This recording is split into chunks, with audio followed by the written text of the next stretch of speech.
DG Khan में जो तरक्याती काम हमने देखा है, क्या कहेंगे इसके ऊपर? सरदार उस्मान खान ने इक़्तिदार में आके पूरे पंजाब और स्पेशली राजनपुर डीजी खान को फोकस किया। तो बीएमपी के साथ मिलकर हमने एक ऑपरेशन भी किया और कुछ और भी हमें इंटेलिजेंस भी वहाँ से मिली है। इंशाल्लाह उस पर काम जारी है। जी बिल्कुल, इस टाइम हम मौजूद हैं डेरा गाजी खान पुल डॉट के ऊपर।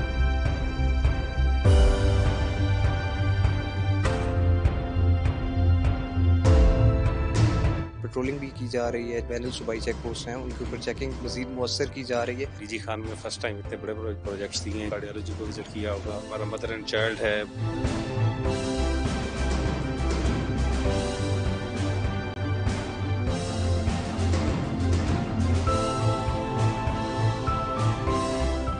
बहुत शुक्रिया। अब सबसे पहले तो एन न्यूज़ का कि उन्होंने यहाँ पे अपना स्टूडियो डीजी खान में बनाया।